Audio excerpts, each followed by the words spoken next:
sky. And I went back to a new, so far removed from all we've been through. Oh, and you tread a trouble track. Your hearts are always stacked. You'll go back to black.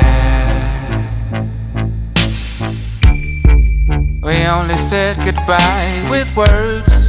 I know 100 times. I go back to her, and you go back to. You go back to.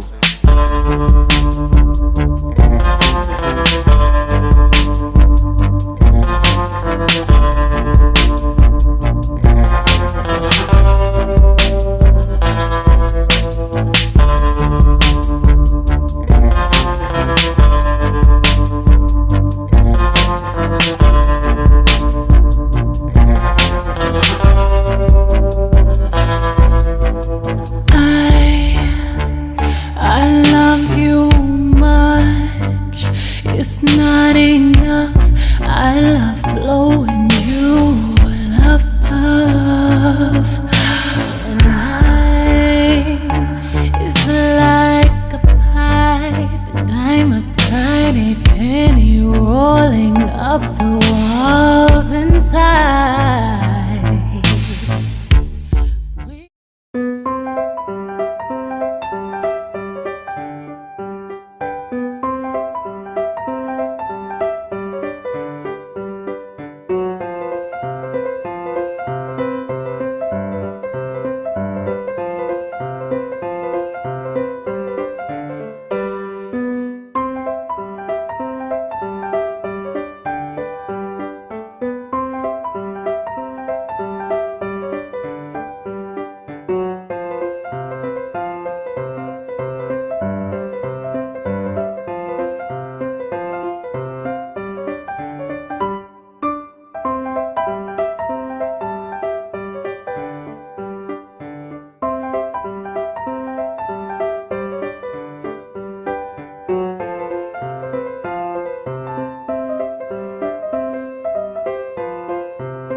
Diameter of about 55 inches, and what you do to actually put it on is you have these drawstrings at the top, and you just loosen them as much as you need to and step into it. It's fairly wide, so these crinolines are really one size fits all, and you just step into it like so and pull it up to your waist. Then you take the drawstrings and just gather the fabric down so that you can pull the strings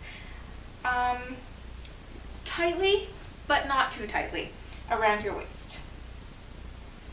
And it might be a little bit easier if you can't get a good grip on the strings to just sit down on the ground. So when you're done tying it off, then you just move the edge to the back, and there you go. And as you can see with this one, it's made from very lightweight metal boning in here, very similar to spring steel boning. And you can see it's very light, and it sweeps around you quite easily. What's nice about this crinoline is that you can actually take the boning out and put it in the wash. So you can see here, you have the boning that's in these satin little boning channels on the underside here. And the boning is not one continuous circle. It is actually just a long piece that's clipped together by these little plastic ends here. So you can slide the plastic ends off, take out the boning, and then just throw it in the wash. The one thing that I would want different about this crinoline is, if you look at the profile here, I would rather have, instead of it being equidistant out in the front and the back, I would like to have it a little bit more like this. So what you would have is a little bit less space in the front and a little bit more fullness in the back underneath the dresses. One way that you can do that, is an easy modification, is just to take 2 pieces of string and sew it on the inside of the front here, and then just take those pieces of string and pull it around your bum and tie it off. So the tighter that you make those strings on the inside, the more you're going to pull the front towards you, and then the more the back is going to pop out. I just haven't had the time to do it with this one in particular. So the hoops here are actually quite flexible, so you don't have to worry about not being able to fit through doorways or skinny hallways or anything like that. It's also very good for storing, because you can really kind of like rumple it up and throw it in a bag, and when you take it out, it pops right out again. Now I'm going to teach you the different ways to sit down. To sit down on the ground is extremely easy. Very self-explanatory. You just kneel yourself down and smooth out your skirt, just taking out all the air. And there you go. Very elegant. Now to sit on a chair is very different. You want to choose chairs or benches that don't have any armrests, because those armrests aren't going to give you the space that you need for your skirt. So here's my chair here. Now with these modern crinolines with the very flexible hoops, you can sit down fairly normally. Just perch down on the end of the seat, and because the hoops aren't stiff, they're not going to pop up like this and show everything underneath. So you can sit fairly normally like so.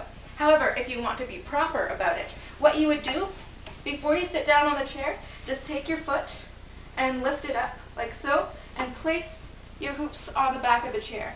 And then just perch yourself down, making sure you're not rumpling or sitting on any of the hoops in the back. And there you go. That is quite a dress. Huh? Can you sit in it? Sit in it? Can I? Edith?